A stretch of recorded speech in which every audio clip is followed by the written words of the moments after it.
aqui nessa noite, reunido. Hoje é o terceiro encontro, né, Robert? É o terceiro encontro dessa série sobre a Reforma Protestante e coube a nós falarmos sobre solos Christus, um dos 5 solas da Reforma Protestante. Agradeço a Deus pela oportunidade, agradeço ao pastor da igreja pela oportunidade e ao grupo de obreiros pela confiança. Desde o último dia que nós ouvimos, quarta-feira passada, a respeito da Reforma Protestante e os outros dias, vem a pergunta do porquê destes 5 solas. E por que nós comemoramos a Reforma Protestante? Porque a Reforma Protestante e os 5 solas, eles têm por objetivo falar a respeito da obra salvífica de Jesus Cristo. Porque o assunto central da Bíblia, das Escrituras, é a salvação de homens pecadores. E é a respeito de um Deus que se revela, e ao se revelar, ele vem ao nosso encontro. E essa salvação, esta doutrina da salvação, foi sempre o alvo de deturpações durante milênios. E era importante falar da salvação no Antigo Testamento, nós vamos encontrar a respeito da salvação no Antigo, no Novo Testamento, em 1517, na época da Reforma Protestante, e ainda é hoje importante falar a respeito dela nos nossos dias, e vai ser até a volta de Jesus. Este é o assunto central da Bíblia, um Deus que se revela, e um Deus que vem ao nosso encontro para nos salvar. Esse é o objetivo central das Escrituras.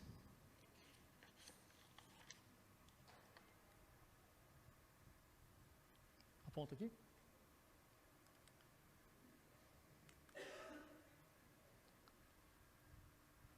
Solos Christus.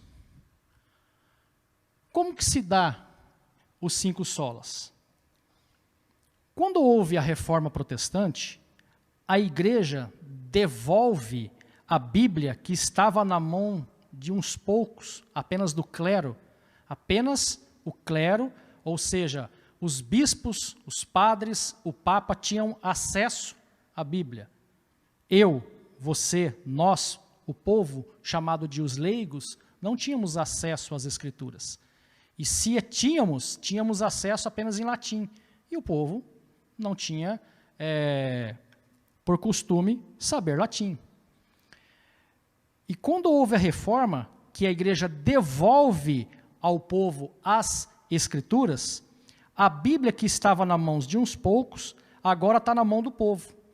Baseado nas 95 teses de Lutero que ele apregou ali na porta da igreja, os cristãos afirmam que somente através das Escrituras, que é o sola Escritura, e quando vão para essa Escritura, eles entendem que a salvação se dá somente através de Cristo, solos Christus, e que isso se dá mediante a fé neste Cristo, que é o sola fide, e que tudo isso ocorre pela graça de Deus, que é o sola gratia, e tudo isso é para a glória de Deus, soli deu glória.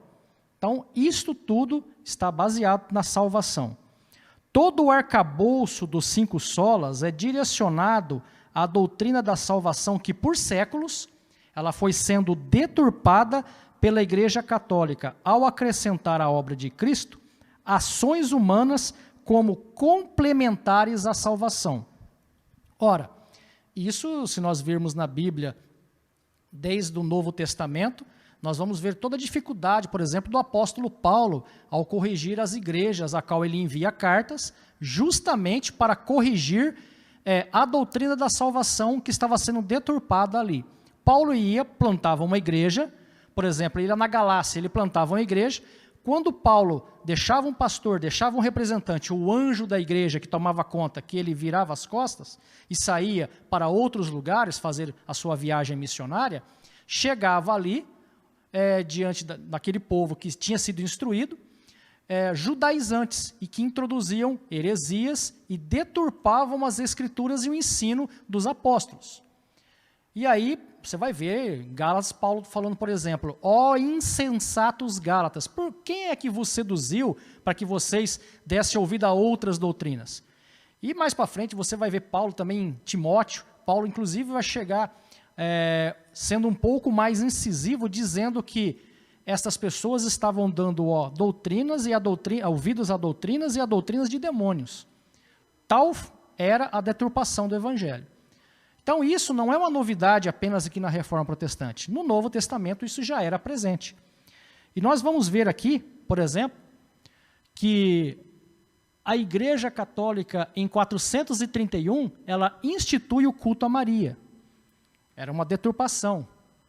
Depois, em 787, o culto às imagens. Em 933, a canonização dos santos. O catolicismo crê na mesma forma que nós cremos, que Cristo nasceu sem pecado e de uma virgem, porém colocaram Maria como co-redentora da salvação.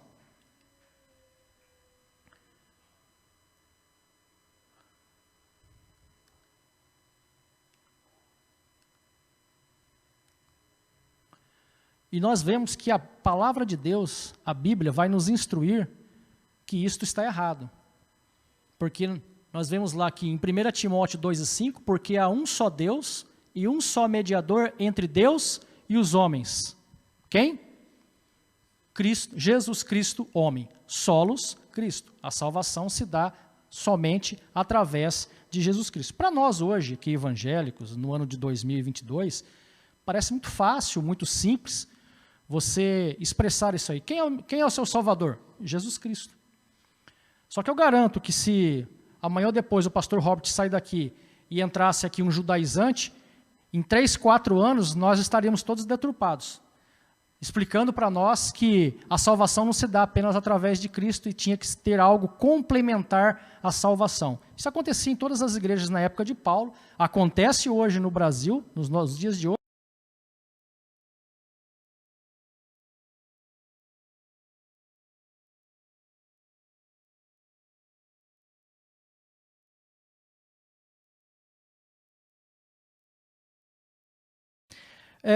Quando o catolicismo institui o culto a Maria, foi instituído o culto às imagens e a canonização dos santos. Também foi instituído que a figura do sacerdote, do líder religioso, como um representante de Cristo na terra, onde os pecados a eles deveriam ser confessados. Como eu falei, o catolicismo crê da mesma forma que nós cremos, que Cristo nasceu sem pecado e de uma virgem, mas o catolicismo colocou Maria como co-redentora, e os santos como mérito de intercessão. Toda vez que é acrescentado qualquer coisa ao Evangelho, o Evangelho deixa de ser o Evangelho. Evangelho mais alguma coisa não é mais o Evangelho, é outra coisa.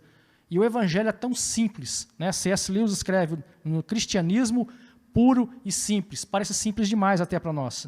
E o ser humano quer complicar.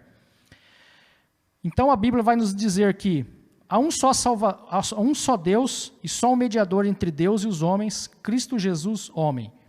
E que por isso também, em Hebreus 7:25, nos fala que também pode salvar totalmente os que por ele se chegam a Deus, vivendo sempre para interceder por eles. Em Atos dos Apóstolos, no capítulo 4, versículo 12, não há salvação em nenhum outro, porque abaixo do céu não existe nenhum outro nome, dado entre os homens, pela qual importa que sejamos salvos. A reforma trouxe o evangelho simples dos apóstolos, centrado na suficiência e exclusividade da obra de Cristo para a salvação. A velha confissão de Paulo foi de novo a confissão dos reformadores, porque decidi nada saber entre vós, senão a Jesus Cristo e este crucificado. Então, nós vemos que os apóstolos, eles têm ali esse objetivo de apresentar o evangelho. Nós vamos encontrar isso em Atos dos Apóstolos, o evangelho de Jesus e a doutrina dos apóstolos. Quando os apóstolos, os discípulos, eles morrem e vêm após eles os pais da igreja, eles ainda conservam essa doutrina. Com o passar do tempo, essa doutrina ela vai se desviando, vai sendo acrescentado outras doutrinas no meio. Eu acho bastante interessante uma analogia que Charles Swindoll ele faz, que quando ele era criança, ele visitava a casa dos seus avós, e essa casa ficava próximo a um desfiladeiro, aproximadamente uns 300 metros, não me lembro agora ao certo, essa casa ficava próxima a esse desfiladeiro. E ali ele passava a sua infância. E com o passar do tempo, já agora avançado de idade, ele um dia resolve visitar essa casa dos seus avós, né? Os seus avós já não estavam mais, e ele vai naquela casa. Quando ele chega lá, aquela casa estava interditada pela Defesa Civil, e ele não podia mais frequentar aquela casa. E aí ele pergunta por quê. Ele falou, olha, aquele precipício, né, aquele desfiladeiro que tinha próximo da casa, a 200, 300 metros, agora está a 10 metros da casa. Mas como assim? Ele falou, essa casa está interditada e a qualquer momento ela pode desabar. E aí ele faz a pergunta, mas por quê? O que causou isso? A erosão. A erosão. E o interessante é que a erosão ela não acontece da noite para o dia. Passou-se 30, 40, talvez 50 anos, e ela é imperceptível aos olhos humanos. Ela é imperceptível. A ação do vento, a ação da chuva, foi corroendo aquele precipício, a tal ponto que ele chegou próximo da casa e deixou aquela casa numa situação que não podia ser mais usada. E ele faz essa analogia, por exemplo, na igreja onde ele está nos Estados Unidos, que ela foi aceitando doutrinas, ela foi fazendo concessões, e com o passar do tempo, essa erosão doutrinária foi corroendo a igreja a tal ponto que ela já estava a ponto de ser condenada. Não tinha mais como habitar naquela casa, e assim também ele diz, naquela igreja onde ele estava Deus já não estava mais presente, era um lugar inabitado até pelas pessoas, porque não podiam mais frequentar de tanto desvio doutrinário, e não acontece da noite para o dia, acontece aos poucos e é imperceptível, vão se fazendo concessões, e é o que aconteceu aqui na igreja durante, se você pensar, irmãos, este tempo que se leva para chegar à reforma, nós estamos falando em 1517, então você coloca aí mais de 1.500 anos de história da igreja para chegar a este ponto de Martim Lutero ter essa percepção de que a igreja estava tão desviada que precisava de uma reforma. Isso não foi da noite para o dia, isso levou-se muito tempo. E se nós analisarmos hoje talvez a igreja evangélica brasileira, talvez ela também precise de uma reforma. Mas qual igreja? Qual delas? Né? Nós somos tantos, somos milhares de igrejas espalhadas pelo Brasil. E aí, irmãos, para você ver que interessante, o próprio Jesus, quando ele estava com os seus discípulos, Jesus foi questionado. Quando ele entra no templo em Jerusalém, ele adentra ali, nós sabemos que ele vira a mesa dos cambistas, porque ali também aquela nação, a nação de Israel, estava desviada a tal ponto que precisava de uma reforma, precisava de uma nova reestruturação. E Jesus, sempre que vai pregar para a nação de Israel, você pode se perceber no Novo Testamento, que ele vai sempre usar essa expressão, ouvistes o que foi dito, eu, porém, vos digo. Ou seja, alguém disse uma mensagem, quem disse? Os profetas, os fariseus, os saduceus, existiam várias vozes que pregavam o evangelho naquela época. E Jesus fala, olha, ouvistes o que foi dito, mas eu estou corrigindo vocês e porém vos digo. E você vai ver essa expressão também do próprio Deus, ali quando no Monte da Transfiguração, que eles falam, olha, aqui está Moisés e Elias, e aqui este é o meu filho amado, a quem eu tenho prazer. A ele ouvis. E a partir de agora, Jesus traz uma mensagem transformadora para a nação de Israel. E quando Jesus traz essa mensagem, ele também é confrontado. Porque os fariseus vão perguntar, com que autoridade você faz isso? E aí Jesus vai falar em Mateus, no capítulo 28 e 18, Jesus, aproximando-se, falou-lhes, dizendo: toda autoridade me foi dada no céu e na terra. E nos dias de hoje, essas afirmações, elas são um pouco fortes. Você fazer afirmações do tipo: Jesus é o único Salvador, Jesus ele é o único caminho. Você vai ver aí pela internet, você vai ver pessoas falando: não, todos os caminhos levam a Deus. Você já ouviu essa expressão? Com certeza. Eu concordo, todos os caminhos levam a Deus, mas somente Jesus leva você diante de Deus justificado. Os outros caminhos levam diante de Deus condenado. Essa é a diferença. Jesus é o único que nos apresenta diante do Pai a noiva do Cordeiro, limpa, imaculada, sem nenhum pecado. Os outros caminhos levam a Deus, porém, em condenação. Essa é a diferença. Hoje, a sociedade, fazer afirmativas do tipo, elas são vistas muito fortes. Hoje, no mundo em que as pessoas vivem numa sociedade hipersensível, já ouviram falar essa expressão? É uma sociedade da hipersensibilidade. Tudo choca, tudo ofende, tudo é opressor. E você faz afirmativas, ou se você é contundente numa crença, logo te coloca um rótulo de opressor. Quer ver outra palavra bem usada hoje em dia? Tóxico. Né? Nossa, como aquela pessoa é tóxica. E essa sociedade quer direcionar até o que a igreja deve pregar e como deve pregar. Mas a igreja não deve ceder às pressões externas da sociedade. A igreja tem que continuar sendo igreja, pregando o evangelho de Cristo. Somente assim ela é igreja, porque quando a igreja se amolda aos padrões humanos, e Paulo vai nos alertar para nós não amoldarmos com o padrão humano, mas renovarmos a nossa mente através do evangelho de Cristo, nós vemos que aquilo que está registrado nas Escrituras, na época de Jesus, foi assim, nos dias da reforma foi assim, e nos nossos dias também. Porque eles questionam Jesus em Mateus 21, 23. E chegando ao templo, acercaram-se dele, estando já ensinando os príncipes dos sacerdotes, os anciãos do templo e do povo, dizendo: com que autoridade você faz isso? E quem te deu tal autoridade? Jesus também foi questionado na sua autoridade. E a igreja de hoje também, muitas das vezes, ela é questionada. Com que autoridade você fala? Você prega que somente Jesus é o Salvador. E se nós formos analisarmos a sociedade de hoje,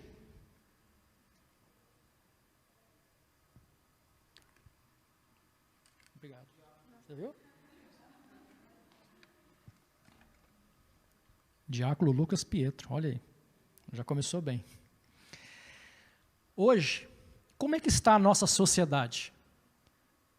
Olha só, Zygmunt Bauman, um sociólogo polonês, faleceu recentemente, ele escreveu sobre que a nossa sociedade hoje é a sociedade líquida.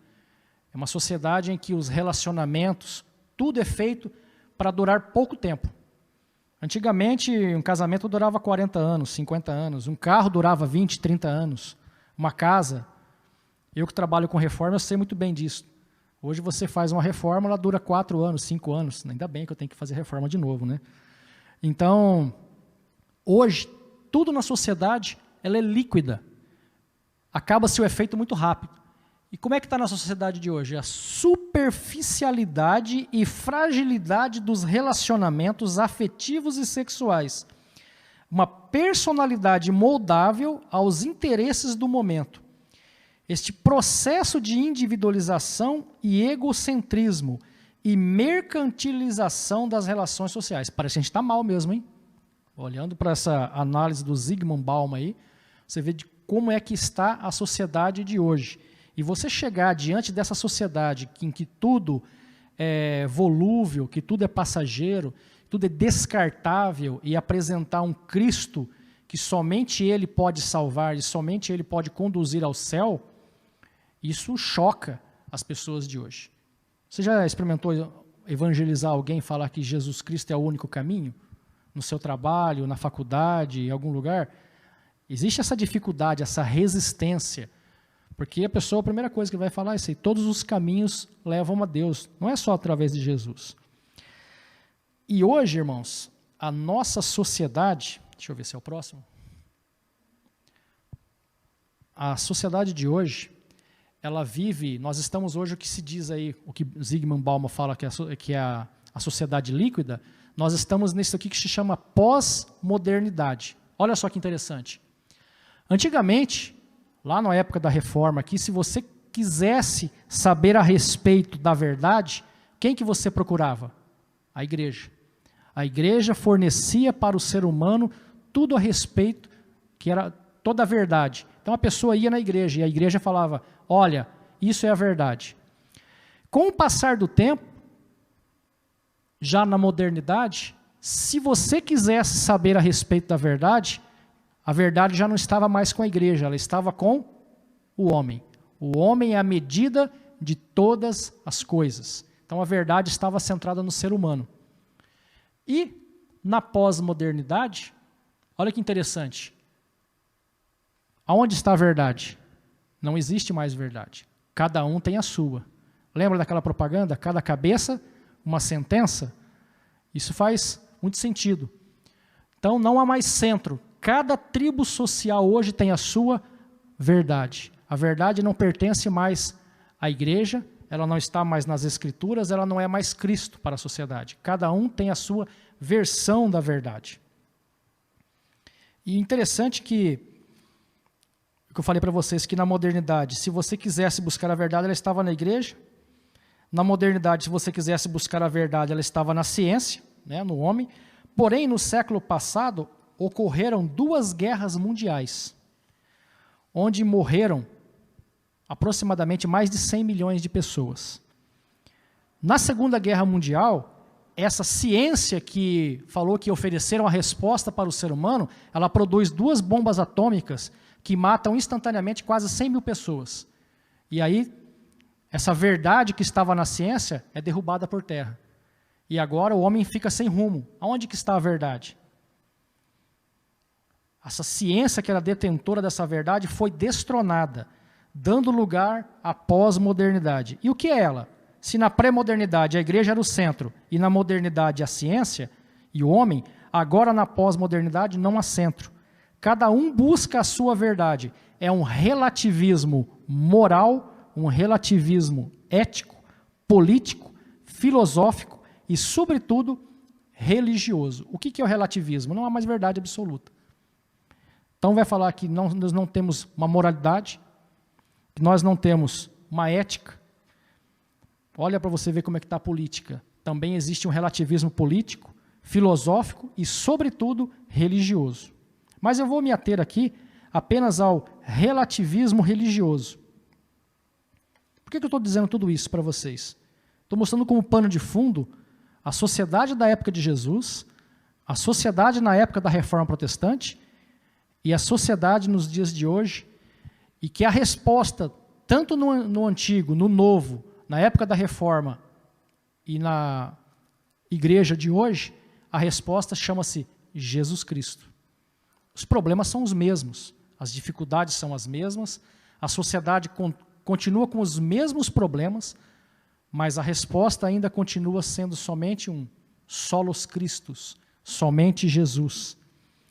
Hoje, nós vemos, a gente não gosta muito de citar nomes, nós não vamos citar, mas em muitas igrejas hoje, por exemplo, você vê uma moda chamada de coaching, né, que é o evangelho que massageia o ego das pessoas. Que você é o centro, você é o queridinho de Jesus, né, o ser humano é o centro. E aí você vai ouvir frases do tipo, seja o que você quiser ser.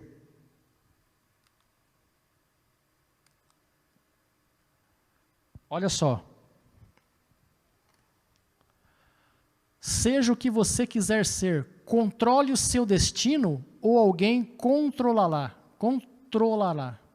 Quanto mais eu me conheço, mais eu me curo e me potencializo. Olha aqui, que maravilha, hein? Esse é o José Roberto Marques, Master Coaching, fundador e presidente do Instituto Brasileiro de Coaching. Eu nem sabia que tinha um Instituto Coaching no Brasil, né? Tem um instituto e tem um presidente ainda por cima. Por que eu estou mostrando isso para vocês? Porque este homem que estava perdido, que antes o centro era a igreja, depois a ciência, agora ele se volta para si mesmo e busca a solução em si. Frases do tipo, a salvação está em você. Você vai olhar muito em filmes, novelas, seriados, frases do tipo, siga o seu coração. Né? Siga o seu coração. O que ele está te dizendo para você fazer? Então o homem começa a procurar respostas dentro de si. E as Escrituras vai nos falar que enganoso é o coração do homem. Então o homem vai procurar solução em si mesmo. E o Evangelho fala que a salvação não está em nós. Ela vem de fora para dentro. A gente vai falar na filosofia da religião, é o totalmente o outro. É Deus que está lá no céu e que se faz presente, né? O Deus transcendente e imanente que encarnou e entrou na nossa história para transformar as nossas vidas. E essa busca, essa solução em si mesma, essas são expressões e frases de uma sociedade sem norte, sem rumo e sem bússola. A solução não está em mim, ela está em Cristo. Precisamos, como igreja, reafirmar a verdade, que Jesus Cristo é a resposta que o mundo procura. O senhorio de Cristo é a única solução para a humanidade caída. Novamente, aquilo que nós estamos estudando essa noite, solos Cristos. Para nós finalizarmos, o senhorio de Cristo é a única solução para a humanidade caída. A igreja precisa urgentemente anunciar a mensagem que Cristo é o Senhor em todas as coisas.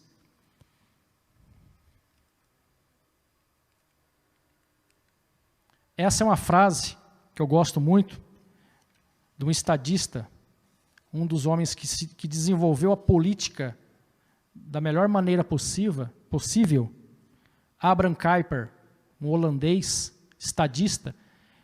Ele tem essa frase, essa expressão: não há um único centímetro quadrado em todos os domínios de nossa existência sobre os quais Cristo, que é soberano sobre tudo, não clame, é meu. Então Jesus Cristo, ele é o Senhor sobre todas as esferas, política, social, das artes, em todas as áreas, na ciência e também na igreja. Ele é o Senhor de todas as coisas. A Bíblia vai nos afirmar que do Senhor é a terra, a sua plenitude, tudo, todos aqueles que nela habitam. Do Senhor é a terra. Para nós finalizarmos, irmãos, nós temos três pontos aqui. Toda a resposta para a humanidade caída está na pessoa de Jesus Cristo e na sua obra. No tópico 2, isso aqui é muito importante para você entender. A salvação, a redenção do mundo se dará de cima para baixo, ou seja, Deus intervirá no mundo e na nossa história humana definitivamente. Hoje em dia, principalmente em época de política, né, que o pessoal fala muito de polarização, você vê de ambos os lados as pessoas tentando oferecer uma resposta para a humanidade de baixo para cima, através de ideologias tanto de direita como de esquerda. É um tipo de escatologia. O que é escatologia? Na teologia a gente estuda a escatologia, que é o estudo das últimas coisas, quando Deus vai interferir definitivamente na história, trazendo a solução final para a humanidade. Então, se nós cremos como igreja que Jesus Cristo interviu na história a primeira vez, na sua primeira vinda, vindo, encarnando, morrendo e ressuscitando ao terceiro dia, esse mesmo Cristo fez uma promessa que um dia ele voltaria. E quando ele voltar, ele vai conseguir redimir toda a humanidade, toda a história humana ele vai redimir. Então, se nós como igreja acreditamos nessa primeira vinda, nós também temos que acreditar na segunda vinda. E que todo o problema da humanidade não vai se dar com ações humanas. O máximo que a gente vai fazer é melhorar uma coisa aqui e acolá, mas nós não vamos conseguir resolver todo o problema da humanidade. E também não é a missão da igreja resolver o problema da sociedade. A igreja está aqui como um farol para apontar para Cristo, que é a solução final para toda a história humana. Isso tem que ser muito bem frisado, porque nós estamos aqui numa missão, nós falamos sempre aqui isso. Estamos numa missão de anunciar a Jesus Cristo que Ele sim vai chegar um dia que vai resolver todo o problema da humanidade, sobre a fome, segurança, tudo que você hoje que é tratado na esfera da política, vai chegar um dia que Jesus, Ele vai pessoalmente resolver todos esses problemas. Enquanto Ele não vem, nós, como igreja, compete a nós apontarmos para Cristo e falar, Ele é a solução. Ele um dia virá e resolverá isso. Então, isso não vai se dar de baixo para cima, não é uma ação humana, política, social, um plano de governo que vai mudar e melhorar a sociedade. É Cristo intervindo na história mais uma vez e definitivamente de uma vez por todas. E terceiro, nós, como igreja, esperemos e confiemos em Jesus Cristo, o único que pode e que tem autoridade plena para realizar a redenção final.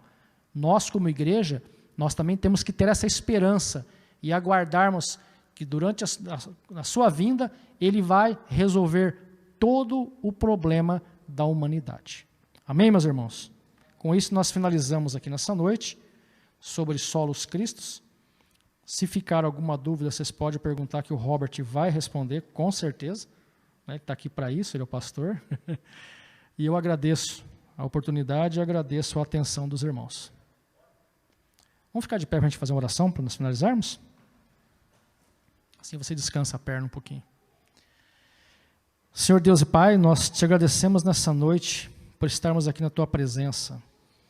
Senhor Deus, nós como igreja nos rendemos e nos submetemos à Sua autoridade, a autoridade de Filho de Deus, que morreu na cruz para nos salvar de nossos pecados. Nós nos submetemos nessa noite diante de Ti, Senhor Deus, para que Tu possa operar em nós aquilo que Tu queres, ó Pai, para que nós possamos cumprir a missão de igreja aqui neste mundo. Que cada um aqui possa ter renovada a esperança no seu coração da Tua volta. Porque para entendermos, ó Pai, a Sua segunda vinda, é necessário que nós entendamos também a Tua primeira vinda, quando o Senhor veio aqui e encarnou e morreu por nós. Que o Espírito Santo de Deus possa ministrar em cada coração e que essa esperança possa estar viva em cada um de nós. Nós lhe pedimos.